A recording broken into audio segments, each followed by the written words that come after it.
Hello student, welcome to our channel. My name is Abdullah Siddiqui. आज हम लोग अपने चैनल पे अपलोड कर रहे हैं Jamia class 11th entrance exam science का ओरिजिनल क्वेश्चन पेपर 2022। और इस क्वेश्चन पेपर का पीडीएफ बना दिया गया, उसका लिंक डिस्क्रिप्शन में है, आप उसे डाउनलोड कर लें। और 2016 ऑनवर्ड्स हम लोग क्वेश्चन पेपर अपलोड करते हैं अपने चैनल पे। डिस्क्रिप्शन में उसका लिंक होता है, आप उसे डाउनलोड कर लें। आपके लिए काफ़ी बेनिफिशियल होगा। ये फ्री डाउनलोड है, आपको कुछ पेमेंट करने की ज़रूरत नहीं है, आप उसे डाउनलोड कर लें। और क्वेश्चन पेपर देखने से डेफिनेटली एक आइडिया हो जाता है। और कभी कभी होते हैं कि कुछ पुराने क्वेश्चन भी रिपीट कर जाते हैं। तो अगर जैसे मैथ्स या साइंस की अगर हम बात करते हैं, 5 क्वेश्चन, 2 क्वेश्चन, 3 क्वेश्चन भी अगर रिपीटेड मिल जाता है तो आपके लिए बेनिफिशियल होगा।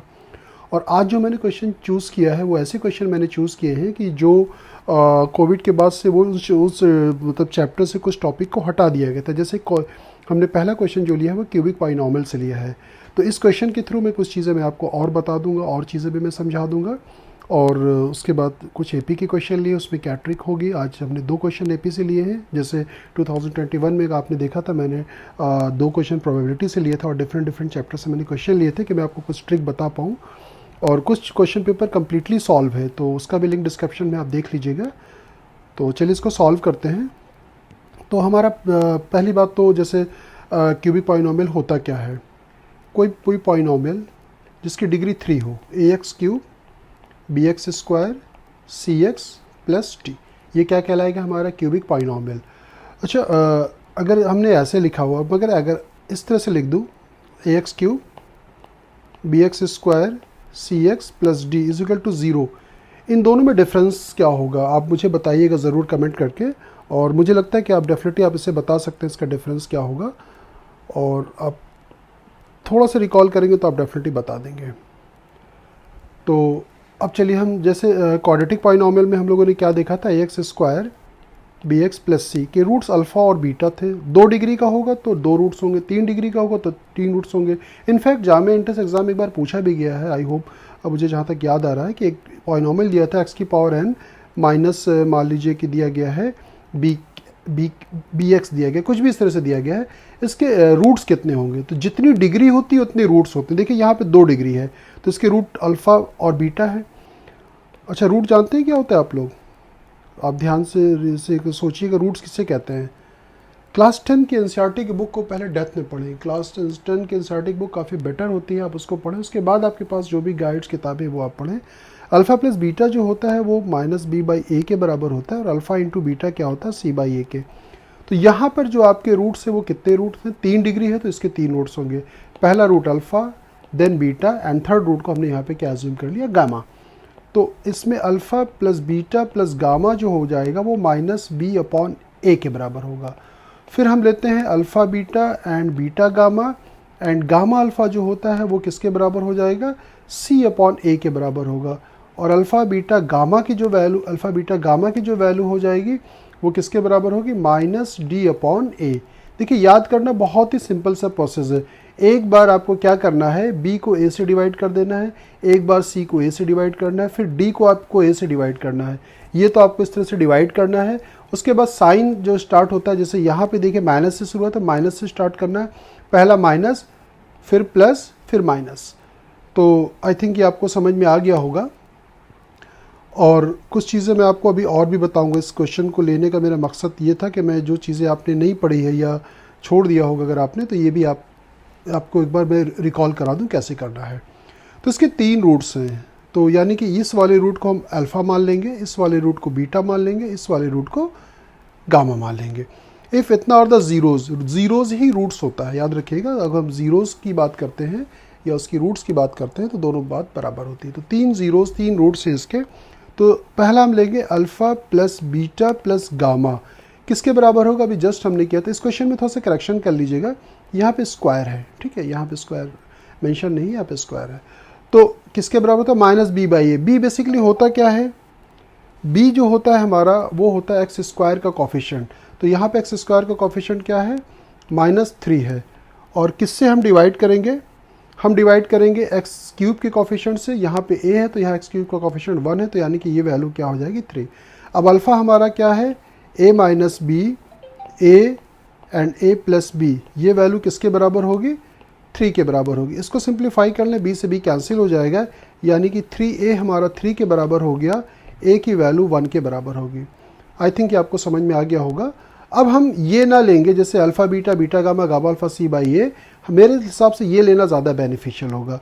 अल्फ़ा बीटा गामा जो हो जाएगा minus D by A, D क्या होता है कांस्टेंट टर्म, यहाँ पे क्या है 1 है और ए क्या है 1 है, तो ये हो जाएगा। अल्फ़ा की वैल्यू क्या है ए माइनस बी, बीटा की वैल्यू क्या है हमारी यहाँ पे दिया गया है ए, और ये हो जाएगा ए प्लस बी। ये किसके बराबर है -1 के बराबर है। ए ऑलरेडी आपने निकाल लिया है तो ये हो जाएगा 1 माइनस बी, यहाँ पे 1 अगर आप रखेंगे तो कोई फ़र्क नहीं पड़ेगा, इसको छोड़ देते 1 प्लस बी।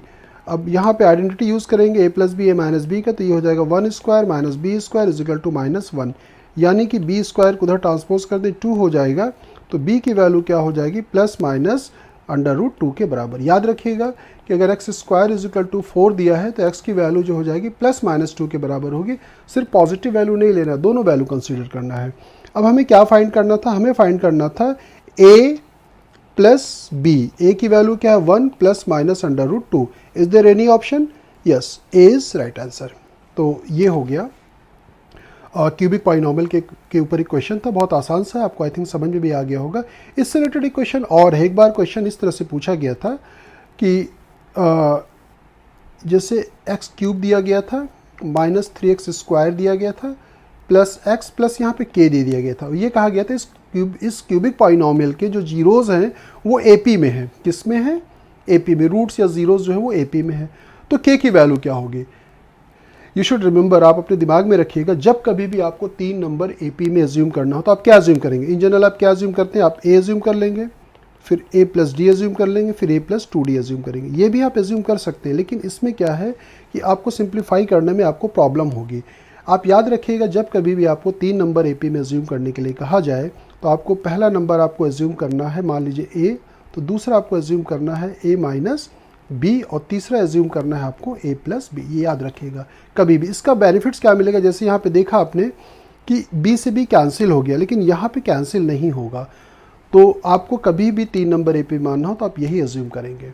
तो अब इसको आप सिंप्लीफाई करेंगे तो के की वैल्यू डेफिनेटली आप फाइंड कर सकते हैं, जो कि हमारी 1 के बराबर होगी। आई थिंक ये क्वेश्चन आपको समझ में आ गया होगा। चलिए अब नेक्स्ट क्वेश्चन हम लोग लेते हैं। Question number 2, another very easy question. देखिए, एक टफ के बाद एक इजी दे दिया जाता है कि आप टाइम को बैलेंस कर लें।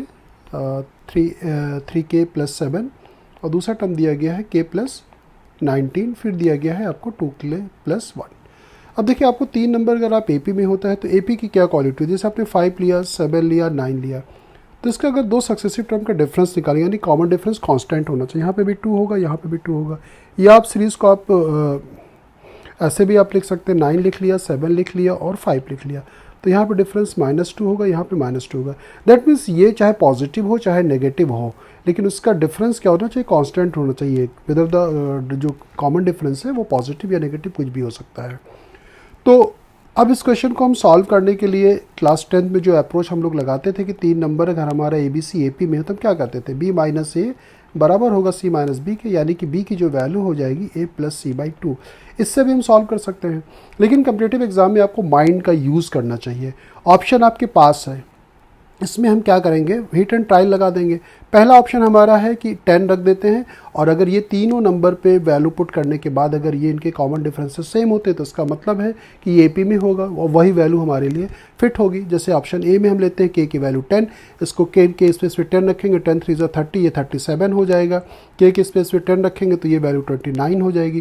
के स्पेस पे यहाँ पे भी अगर आप 10 पुट करेंगे, 10 2 20 प्लस 1 21 हो जाएगा।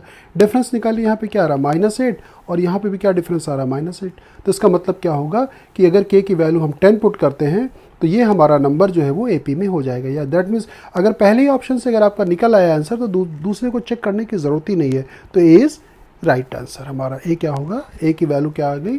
के की वैल्यू क्या आ गई? 10। तो इसका मतलब ए हमारा राइट ऑप्शन है। चलिए दूसरा क्वेश्चन और देख लेते हैं।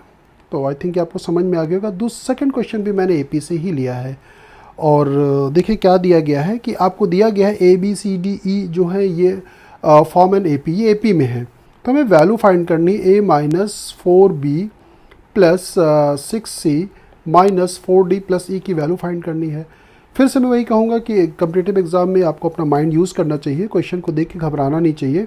अगर आपसे ये कहा गया है कि A B C D and E A P में है, तो अगर हम ए को 1 मान लें, बी को 2 मान लें, सी को 3 मान लें, डी को 4 मान लें, ई को 5 मान लें, तो 1 2 3 4 5 नंबर भी तो एपी में ही होगा, क्योंकि इसका डिफरेंस देखिए 1 है, 1 है, हर जगह पे डिफरेंसेस 1 है, तो ये नंबर भी एपी में होगा।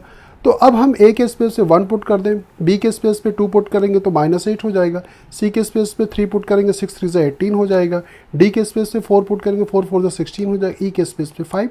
अब इसको सिंप्लीफाई करके देखते हैं क्या वैल्यू आती है। अब हमारे जो पॉजिटिव नंबर 18 + 1 19 + 5 कितना हो जाएगा 24, इसको आप ऐड कर लें, 18 + 5 23 + 1 24, और -16 -8 कितना हो जाएगा -24। ये वैल्यू किसके बराबर आएगी 0 के, दैट मीन्स की वैल्यू क्या होगी 0 के बराबर होगी। Is there any option? C is right answer. I think ये क्वेश्चन भी आपको समझ में आ गया होगा, ज़्यादा टफ नहीं है। और नेक्स्ट क्वेश्चन हमारा 4 है, जो कि हमारा रिलेटेड है एक मेंसुरेशन से, और इस मेंसुरेशन चैप्टर से फार्मूले बेस्ड क्वेश्चन आते हैं, थोड़ा सा इसमें डिफरेंट क्वेश्चन भी आते हैं, वो भी मैं आपको ज़रूर बता दूंगा किसी न किसी वीडियो में इंशाल्लाह ताला। जैसे हमारा पहला क्वेश्चन है इन अ सिलेंडर। देखिए जब सिलेंडर की बात आती है, कभी भी सिलेंडर का फार्मूला, अगर आप, कुछ बच्चे कहते हैं सर मुझे फार्मूला याद नहीं होता, तो मैं उनको एक ट्रिक बताता हूँ। आप सर्कल को याद कर लीजिए, सर्कल की रेडियस अगर आर है तो एरिया ऑफ द सर्कल क्या होता है πr², और सरकमफ्रेंस मतलब लेंथ। यहाँ से चलना शुरू किया, पूरा एक चक्कर कंप्लीट करके जब यहाँ पे आ जाएंगे पूरा एक चक्कर लगा करके, तो इसे बोलते हैं सरकमफ्रेंस। ये होता है 2πr के बराबर। तो सिलेंडर जो होता है हमारा, सिलेंडर एक ऐसी शेप होती है जिसके एक ऊपर सर्कल होता है, एक नीचे सर्कुलर बेस होता है, और एक कर्व सरफेस एरिया होता है। सिलेंडर की हाइट से बोलते हैं राइट सर्कुलर सिलेंडर। अब राइट सर्कुलर सिलेंडर क्यों बोला जाता है, इसके पीछे भी रीज़न है, क्योंकि बेस हमारा ये सर्कल होता है, इसी वजह से इसे बोलते हैं सर्कुलर। राइट का मतलब होता है ये परपेंडिकुलर होती है, तो राइट सर्कुलर सिलेंडर हमारा कहलाता है। अब इसमें पहली चीज़ हम देखते हैं curve surface area. Curve surface area हमारा किसके बराबर होता है, जो सरकमफ्रेंस है 2πr, उसी में से मल्टीप्लाई कर दें। अगर हम टोटल सरफेस एरिया की बात करते हैं, तो जो कर्व सरफेस एरिया है 2πrh, उसमें दो बेस, एक सर्कल यहाँ पे है, एक सर्कल यहाँ पे है, इसको दोनों के बेस के एरिया को ऐड कर दें। एक सर्कल का एरिया होता है πr², दो का हो जाएगा 2πr², यानी कि 2πr कॉमन ले लेंगे तो कितना हो जाएगा h+r। और वॉल्यूम जो होता है, जो हमारा बेस एरिया है, बेस एरिया में हाइट से मल्टीप्लाई कर दें। आई थिंक आपको फार्मूला समझ में आ गया होगा। अब इसमें क्या, if the radius of a circle is double और हाइट को हाफ किया जाता है, देन हमें क्या फाइंड करना है, then the curve surface area. Curve surface area पहले केस में c मान लेंगे, और रेडियस r और हाइट h, तो किसके बराबर हो जाएगा 2πrh के बराबर हो जाएगा। दूसरे केस में क्या कह रहा है आपसे कि अब जो है रेडियस को डबल कर दिया गया, यानी कि 2r कर दिया गया, और हाइट को हाफ कर दिया गया, यानी कि h/2, तो यानी कि 2 से 2 कैंसिल हो जाएगा। अगेन क्या हो जाएगा 2πrh।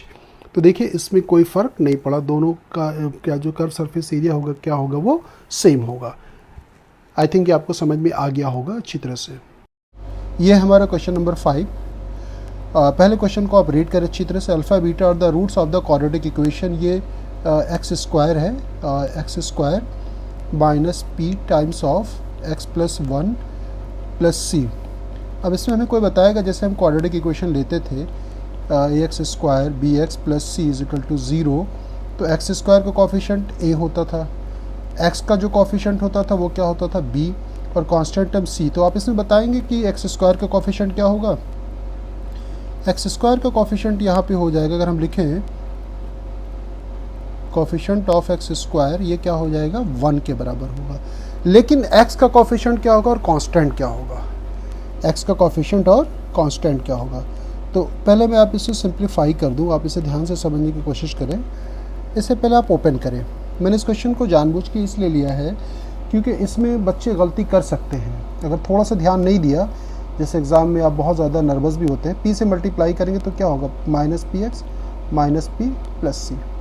अब इसको हम इस तरह से भी लिख सकते हैं x² - px plus -p + c।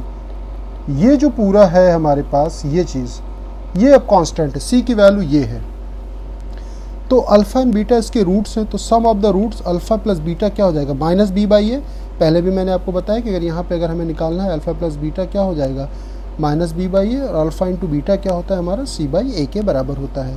तो x का कोफिशिएंट जो होता है वो b होता है, तो ये p हो जाएगा, क्योंकि माइनस और यहाँ पे भी एक माइनस है तो प्लस हो जाएगा, राइट। और अल्फ़ा इंटू बीटा की वैल्यू अगर हम निकालते हैं तो c/a, c क्या है हमारा -p + c/1। ये तो वैल्यू हम लोगों ने निकाल ली इसकी। अब हमें क्या फाइंड करना है, हमें फाइंड करना है अल्फ़ा प्लस 1 और ये है बीटा प्लस 1, इसकी वैल्यू निकालनी है। तो इसे हमें ब्रैकेट ओपन करना पड़ेगा, तो ये क्या आ जाएगा, अल्फ़ा बीटा आ जाएगा, और यहाँ से अगर हम मल्टीप्लाई करेंगे तो अल्फ़ा प्लस बीटा प्लस 1। तो अल्फ़ा बीटा के स्पेस पे we can write here alpha into beta के स्पेस पे माइनस पी प्लस सी, और अल्फ़ा प्लस बीटा के स्पेस पे we can write here P plus 1। अब ये आप ध्यान से अगर आप देखेंगे इसमें कि ये plus P minus P cancel हो जाएगा, तो आंसर क्या हो जाएगा 1 प्लस सी या सी प्लस 1। तो ये हो जाएगा 1 plus C. Is there any option?